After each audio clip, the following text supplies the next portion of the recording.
Cream பண்ணுக்கு எவ்வளவு வரி போடுறீங்கன்னு கேட்க கூட உரிமை இல்லாத நிலை உருவாகி இருக்கு. கழகம் நல்ல கழகம், நம் திராவிட முன்னேற்ற கழகம், அதன் திருப்பணி என்றென்றும் தொடரும்.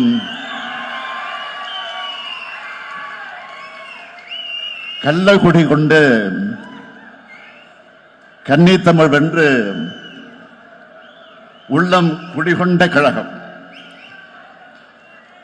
வெல்லும் வாளுமின்றி வெல்லும் திறம் கொண்ட வெற்றி பலகண்ட கழகம். அன்று அறிஞர் வழியில் வந்த கழகம், பின்னர் கலைஞர் தலைமை தந்த கழகம், அன்று பிள்ளை நிலவான கழகம், இன்று பபல விழா காணும் கழகம். கழகம் நல்ல கழகம், திராவிட முன்னேற்ற கழகம். அந்த திருப்பணி என்றும் தொடரும். இப்படி என்னை தலை நிமிர்ந்து முழங்க வச்ச திராவிட முன்னேற்ற கழகத்தோட தீரர்கள் அனைவரும் வாழும் திசையை நோக்கி வணங்குகிறேன்.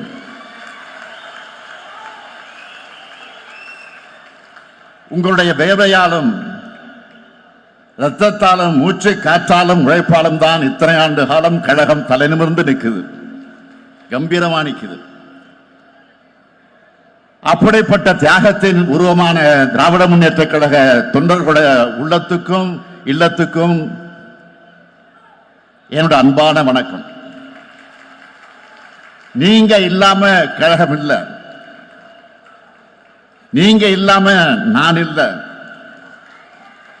அந்த நன்றி உணர்ச்சியோடு தான் உங்க முன்னாடி நான் கம்பீரமாக நின்றுகிட்டு இருக்கிறேன். பவள விழா, முப்பெரும் விழா, இந்த பொதுக்கூட்டத்தை ஒரு மாநாடு போல், எழுச்சி மிகுந்த மாநாடு போல் ஏற்பாடு செய்திருக்கக்கூடிய மாரத்தான் அமைச்சர் மாண்புமிகு மாசு அவர்கள், சைதாப்பேட்டை என்பது தலைவர் கலைஞருடைய தொகுதி, அதுவும் 2 முறை வென்ற தொகுதி. அந்த தொகுதியோட உறுப்பினரான மாசு கிட்ட எந்த பணியை கொடுத்தாலும் 2 மடங்கு உத்வேகத்தோடு செஞ்சு காட்டுவார் என்பதற்கு இந்த பவள விழா நிகழ்ச்சியை ஒரு சிறந்த எடுத்துக்காட்டு. சென்னை தெற்கு மாவட்ட கழகத்தினுடைய செயலாளர் மாசுவுக்கும் அவரோட தோளோடு தோல் நின்று தொண்டாற்றி இருக்கக்கூடிய சென்னை தெற்கு மாவட்ட கழக செயல் வீரர்கள் ஒவ்வொருத்தருக்கும் தலைமை கழகத்தின் சார்பில் என்னுடைய நன்றியை நான் தெரிவித்துக் கொள்ள விரும்புகிறேன். 14 நாட்கள் அமெரிக்க பயணத்தை முடிச்சிட்டு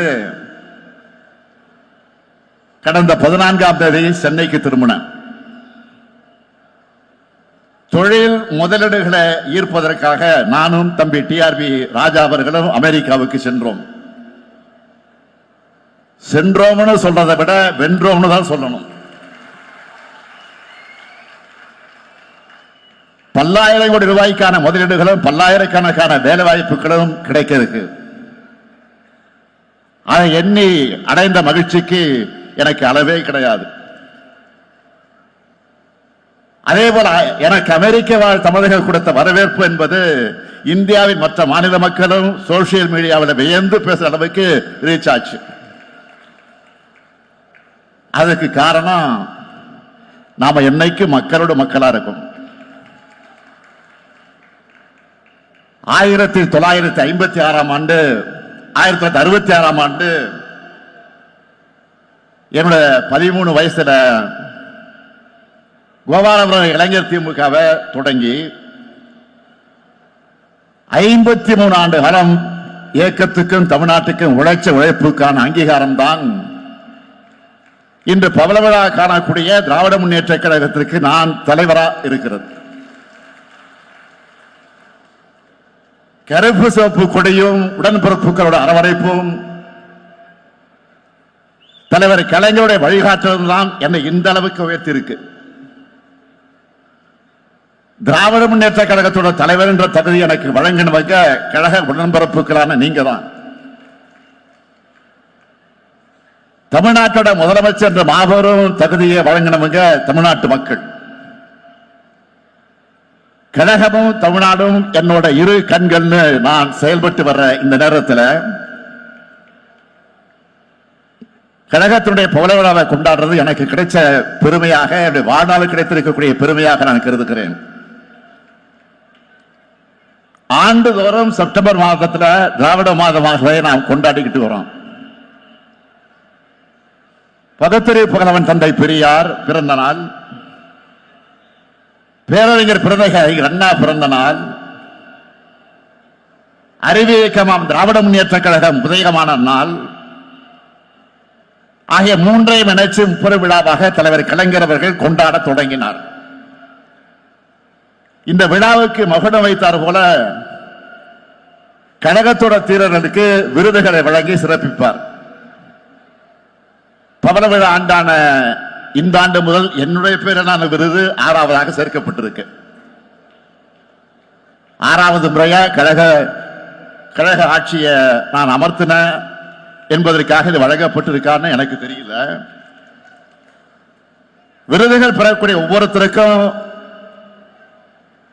என்னுடைய பாராட்டுக்களை தெரிவிக்கிற அதே நேரத்தில் ஒவ்வொருவரும் ஒவ்வொரு வகையில பெருமைக்குரியவர்கள். தந்தை பெரியார் விருத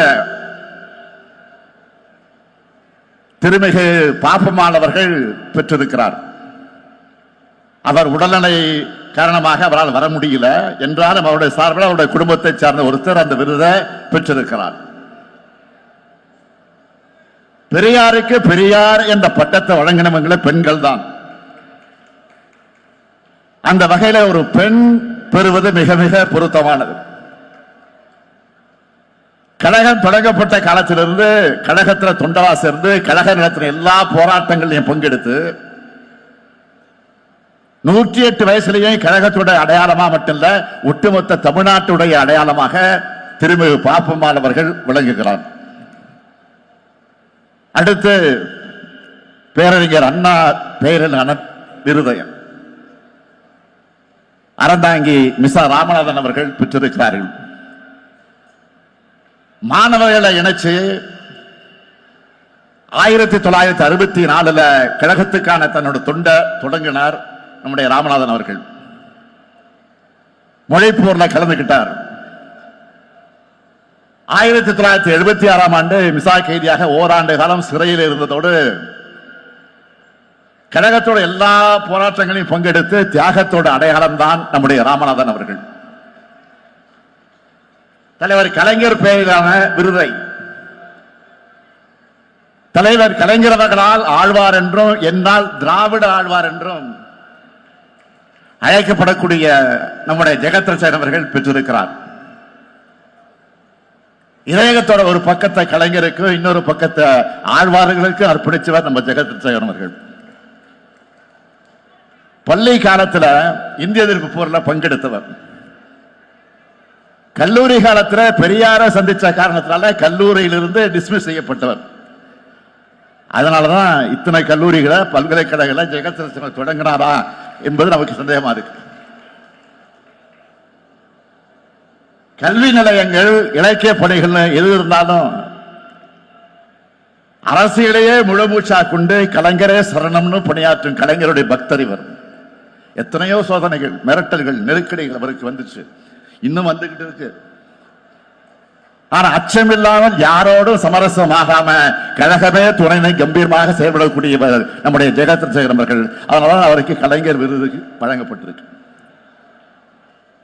அடுத்து பாவேந்தர் பாரதிதாசன் விருது கவிஞர் தமிழ்தாசன் அவர்கள் பெற்றிருக்கிறார். மொழி போராட்டத்தில் பங்கெடுத்ததுக்காக பள்ளி மாணவராக கைது செய்யப்பட்டவர்.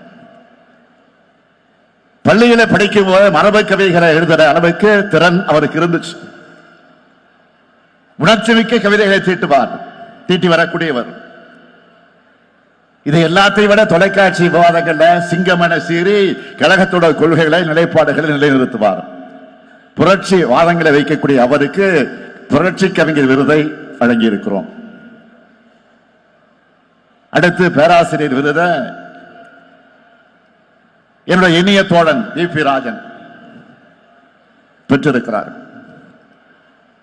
1969ஆம் ஆண்டே தன்னுடைய கிராமத்தில் அண்ணா அறிவாலயம் என்ற படிப்பகம் தொடங்கினவர் வி.பி. ராஜன்.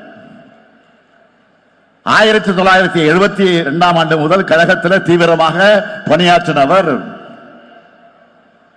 1980களில் நான் இளைஞரணியை வழிநடத்த தொடங்கின காலத்தில் விருதுநகர் மாவட்டத்தில் இளைஞரணி அமைப்பாளராக பொறுப்பேற்றார். மேடைகள் ஏறினா எதிரிகளுக்கு பிபிஏ எகிர வைப்பார். அதனால்தான் தலைவர் கலைஞர் அவர்கள் அவருக்கு புலிக்குட்டின்னு பேர் வச்சு அழைத்தார். அவருக்கு இனமான பேராசிரியர் விருது வழங்கப்பட்டிருக்கு. அடுத்து என்னுடைய பேரிலான விருதை ஒன்றிய முன்னாள் அமைச்சர் என்னுடைய அருமை சகோதரர் எஸ்.எஸ். பழனிமாணிக்கம் அவர்கள் பெற்றிருக்கிறார். 1962ஆம் ஆண்டு தலைவர் கலைஞர் அவர்கள் தஞ்சை தொகுதியில போட்டியிட்டப்போ பள்ளி சிறுவனாக இருந்து உதயசூரனுக்கு வாக்கு கேட்டு அங்கே தேர்தல் பிரச்சாரம் செய்தவர் என்னுடைய அருமை சகோதரர் பழனிமாணிக்கம் அவர்கள். மொழி போராட்டத்தில் ஈடுபட்டவர். மாணவர் திமுகவிலே இணைந்து வேகமாக பணியாற்றியவர். 6 முறை தஞ்சை நாடாளுமன்ற உறுப்பினர், 9 ஆண்டுகள் ஒன்றிய அமைச்சர், பல்வேறு பொறுப்புகள் மூலமா கழகத்துக்கு பெருமை சேர்த்த பழனிமாணிக்கம் அவர்கள் எனது பெயரிலான விருதை பெறுவது எனக்கு பெருமையா இருக்கு. விருது பெற்ற அனைவரையும் தலைமை கழகத்தின் சார்பில், கழக அமைப்புகளின் சார்பில், கழக உடன்பிறப்புகளின் சார்பில் நான் வாழ்த்துக்கிறேன், வணங்குகிறேன். உங்களை பார்த்து எங்களுக்கே விருது கிடைச்சது போல மகிழ்ச்சி அடைகிறோம்.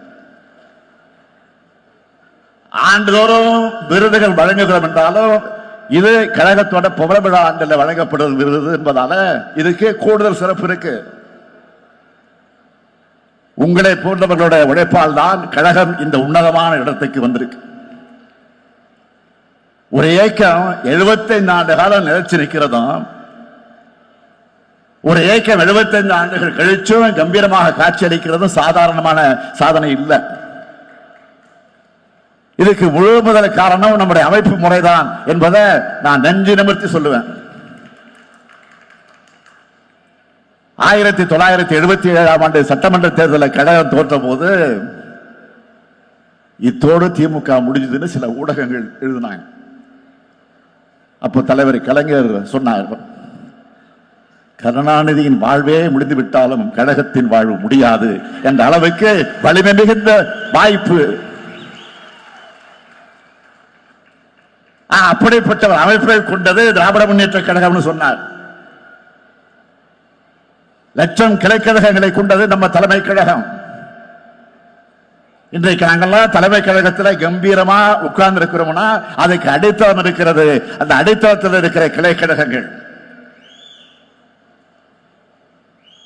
அடிக்கட்டுமானம் ஸ்ட்ராங்கா இருந்தாதான் மேல் கட்டுமானமும் வலிமையாக இருக்கும். அந்த அடித்தளத்தை பேரறிஞர் அண்ணாவும் தலைவர் கலைஞரும் இனமான பேராசிரியரும் இன்னும் எத்தனையோ தலைவர்களும் உருவாக்கி கொடுத்துட்டு போயிருக்காங்க. தலைவர்கள் எத்தனையோ தளபதிகளை, போராளிகளை, வீரர்களை உருவாக்கி சென்றிருக்காங்க. தலைவன் தொண்டன் இல்லாம அண்ணன் தம்பி என்ற பாச உணர்வோடு இந்த இயக்கம் கட்டமைக்கப்பட்டுச்சு. உலகத்தில் எந்த அரசியல் இயக்கமும் உடன்பிறப்பு என்ற பாச உணர்வோடு கட்டமைக்கப்படலை. அந்த பாச உணர்வு தான் நம்ம எல்லோரையும் இயக்குது. திராவிட கொள்கையை ஊட்டின பேரறிஞர் அண்ணா அவர்கள் முதல் முறை கோட்டையை கொண்டு வந்து முன்னேற்ற கழகத்தை நிலைநிறுத்தினார். அதைத் தொடர்ந்து 4 முறை நாட்டை ஆளும் வாய்ப்பு ஏற்படுத்தி காட்டினார் தலைவர் கலைஞர் அவர்கள். 6வது முறை அரியணை ஏற்றக்கூடிய அந்த கடமையை செய்கிற கட்டளையை என் தோல்ல விழுந்துச்சு. லட்சக்கணக்கான உடன்பிறப்புகளின் துணையோடு பெரும்பான்மையான தமிழ் மக்களின் நம்பிக்கையை பெற்று திராவிட மாடல் ஆட்சியை நாம் நடத்திட்டு இருக்கிறோம். இப்படி வரலாற்று முக்கியத்துவம் இந்த காலகட்டத்தில் நாம எல்லாரும் இந்த இயக்கத்தில் பொறுப்புகள் இருக்கிறோம், இந்த இயக்கத்தால தொண்டர்களாக இருக்கிறோம் என்பதுதான் நமக்கான வாழ்நாள் பெருமை. இந்த தருணத்தில் ஒரு முக்கியமான செய்தியை நான் சுட்டிக்காட்ட விரும்புகிறேன். 25 வயசை கொண்டாடுகிற வெள்ளி விழா ஆண்டிலையும் நம்ம கழக ஆட்சியில் இருந்துச்சு. 50 வயசை கொண்டாடுற பொன் விழா ஆண்டிலையும் கழக ஆட்சியில் இருந்துச்சு. 75 வயசை கொண்டாடுற பவள விழா ஆண்டான இப்பவும் கழக ஆட்சியில் இருக்கு. நூற்றாண்டு விழா கொண்டாடும் போதும் திராவிட முன்னேற்ற கழகம் தான் நிச்சயம் ஆட்சியில் இருக்கும். இன்னும் சொல்லணும்னா திராவிட முன்னேற்ற கழகத்தோட தேவை இன்னும் 100 ஆண்டுகளுக்கு இருக்கு. கடந்து வந்த 75 ஆண்டுகளை எத்தனையோ சாதனைகளை செஞ்சிருக்கிறோம். தாய் தமிழ்நாட்டுக்கு தமிழ்நாடுன்னு பெயர் சூட்டணும். பல்லாயிரம் ஆண்டு பழமை கொண்ட நம்முடைய தாய்மொழிக்கு செம்மொழி தகுதியை பெற்று தந்தோம். ஆதி திராவிடர், பிற்படுத்தப்பட்டோர், மிகவும் பிற்படுத்தப்பட்டோர், சிறுபான்மையினர், பெண்கள், உழவர்கள், நெசவாளர்கள் என விளிம்பு நிலை மக்களை கல்வியில, வேலை வாய்ப்பில உன்னத இடத்துக்கு உயர்த்தணும். எத்தனையோ பள்ளிகள், எத்தனையோ கல்லூரிகள், எத்தனையோ பல்கலைக்கழகங்கள் அத்தனையும் நாம் உருவாக்கினது. சாலைகள், பாலங்கள், அணைகள், நவீன நகரங்கள், தன்னிறைவு பெற்ற கிராமங்கள்னு உள்கட்டமைப்பு வசதி எல்லாத்தையும் உருவாக்கி தமிழ்நாட்டை நோக்கி இந்தியாவே திரும்பி பார்க்க வச்சிருக்கிறோம்.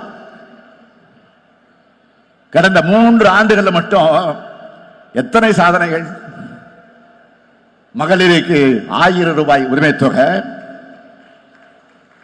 உயர்கல்வி பயிலக்கூடிய மாணவ மாணவியருக்கு மாதம் 1000 ரூபாய் உதவித்தொகை, பள்ளி குழந்தைகளுக்கு காலை உணவு திட்டம், பணிக்கு செல்லக்கூடிய மகளிருக்கு கட்டணமில்லா பேருந்துன்னு ஒவ்வொரு தனி மனிதனையும் காக்குகிற அரசாக நம்முடைய திராவிட மாடல் அரசு செயல்பட்டுக் கொண்டிருக்கிறது. இத்தனை திட்டங்கள் எந்த மாநிலத்திலேயாவது இருக்கிறதா என்று இல்லைன்னு சொல்லத்தக்க வகையில் தான் எந்த மாநில அரசும் ஒரு மாநிலத்துக்கு நன்மைகள் செஞ்சு தந்தது இல்லைன்னு சொல்ற அளவுக்கு தான் திராவிட முன்னேற்ற கழகத்துடைய அரசு தமிழ்நாட்டை வளமிக்க மாநிலமாக மேம்படுத்தி இருக்கு, தொடர்ந்து வளப்படுத்தி வருது. நம்முடைய எல்லா கனவுகளும் நிறைவேறிச்சான்னு கேட்டா இல்ல. மாநில உரிமைகளை வழங்குகிற ஒரு ஒன்றிய அரசு அமையல. நிதி உரிமை உள்ளிட்ட கோரிக்கைகளுக்கு இன்னமும் நாம் போராட வேண்டிய நிலையில் தான் இருக்கிறோம். இப்படிப்பட்ட ஏராளமான நெருக்கடிகளுக்கு இடையில தான் தமிழ்நாட்டை எல்லா விதத்திலையும் முன்னேற்ற ஒற்றை இலக்கோடு திராவிட முன்னேற்ற கழக அரசு செயல்பட்டு வருது. பேரறிஞர் அண்ணாவும் தலைவர் கலைஞரும் வலியுறுத்தின மாநில சுயாட்சி கொள்கை என்பது நம்மோட உயிர்நாடை கொள்கையில ஒன்று. தலைவர் கலைஞர் எளிமையா சொன்னார், நம்ம கோட்டையில் இருந்தாலும் அங்க இருக்கக்கூடிய புல்ல வெட்ட கூட உரிமை இல்லை, அதுக்கு மேல அனுமதி வாங்கணும். இன்னைக்கு கிரீம் பண்ணுக்கு எவ்வளவு வரி போடுறீங்கன்னு கேட்க கூட உரிமை இல்லாத நிலை உருவாகி இருக்கு. இந்த சூழல்ல மாநில சுயாட்சி வென்றெடுப்பதற்கான ஒரு அறிவிப்பு தான் இந்த பவள விழா செய்தியாக நான் சொல்ல விரும்புகிறேன். குறைவான நிதி அந்த நிதி வளத்தை கொண்டு நம்மால இவ்வளவு சாதனைகளை செய்ய முடியுதுன்னா, முழுமையான நிதி வளம் கிடைச்சா தமிழ்நாட்டை எல்லாத்திலையும் சிறந்த மாநிலமா மாத்தி காட்ட நம்மால் முடியும் எல்லாம். எனவே இதையெல்லாம் அதிகாரமும் கொண்டவைகளாக மாநில அரசுகளை மாற்றுகிற வகையில் அரசியலமைப்பு சட்டத்தில் திருத்தம் கொண்டு வர முயற்சிக்கும் சட்ட முன்னெடுப்புகளை திராவிட முன்னேற்ற கழகம் நிச்சயமாக உறுதியாக செய்யும். இந்தியாவில மாநில உரிமைகளுக்காக மாநில சுயாட்சி கொள்கைக்காக தொடர்ந்து குரல் கொடுத்து ஒரே இயக்கம் நம்முடைய திராவிட முன்னேற்ற கழகம் மட்டும்தான். ஏன்னா எப்பவும் நாம தான் மக்களோட மக்களா இருக்கோம், மக்களுக்கு உண்மையாக இருக்கிறோம். அதனால மக்கள் எப்பவும் நம்மோடு இருக்காங்க. மக்களும் நாமாலும் ஒன்னா இருக்கிறதுனால வெற்றி நம்மோடு இருக்கு. நின்ற தேர்தலில் எல்லாம் வென்ற தலைவர் நம்முடைய தலைவர் கலைஞர் அவர்கள். உங்களால நான் தலைமை பொறுப்பில் உட்கார வைக்கப்பட்டு எதிர்கொண்ட எல்லா தேர்தலிலும் நாம் வெற்றி பெற்றிருக்கிறோம். நான் என்றால் தனிப்பட்ட ஸ்டாலின் அல்ல. ஸ்டாலின் என்ற ஒற்றை பேருக்குள்ள கோடிக்கணக்கான உடன்பிறப்புகளோட உழைப்பும் ஆற்றலும் அடங்கியிருக்க. இந்த வெற்றிகள் எல்லாம் உங்களுடைய உழைப்பால், உங்களுடைய தியாகத்தால், உங்களுடைய செயல்பாடுகளால், உங்களுடைய நடவடிக்கைகளால் கிடைச்சிருக்கு. அது சாத்தியமாச்சு. இதுவரை நடந்த தேர்தல்கள் போலவே அடுத்தடுத்து வரப்போற தேர்தலில் நாம தான் வெற்றி பெற போறோம். இதுல யாருக்கு சந்தேகம் இல்லை. நான் ஏதோ ஆணவத்தில் சொல்றேன்னு நினைச்சுக்காதீங்க. உங்க மேல இருக்கக்கூடிய நம்பிக்கையில தான் சொல்றேன். அதுக்கு மெத்தனமாவும் யாரும் இருந்துடக்கூடாது. இருக்க மாட்டீங்க என்பது எனக்கு தெரியும். எந்த இயக்கமாக இருந்தாலும் அதுக்கு கொள்கை தேவை, அதை செயல்படுத்தும் வீரர்கள் தேவை, வழிநடத்தும் தலைமை தேவை. திராவிட முன்னேற்ற கழகத்துக்கு தித்திக்கும் திராவிட கொள்கை இருக்கு. கொள்கையை காக்கிற படையாக நீங்க இருக்கீங்க. உங்க வீரத்தால துணிச்சல் பெற்ற தலைமை இருக்கு. நம்முடைய தொடர் வெற்றிகள் மூலமாக 100ஆண்டு விழாவை நோக்கி நாம் முன்னேறுவோம். அடுத்து நம்முடைய இலக்கு 2026 தேர்தல். இதுவரைக்கும் இப்படி ஒரு வெற்றியை எந்த கட்சியும் பெற்றதில்லைன்னு 2026 வரலாறு சொல்லணும். அந்த வரலாறு எழுதுவதற்கு நீங்க தயாரா? அந்த வரலாறை எழுதுவதற்கு நீங்கள் தயாரா? இந்த உணர்வு வெற்றி சரிதமாக மாற வேண்டும். இந்த உணர்வு வெற்றி சரிதமாக மாற வேண்டும் என்கிற அந்த உறுதியை இந்த 30 விழாவில் உறுதியேற்போம், உறுதியேற்போம், உறுதியேற்போம். நன்றி, வணக்கம்.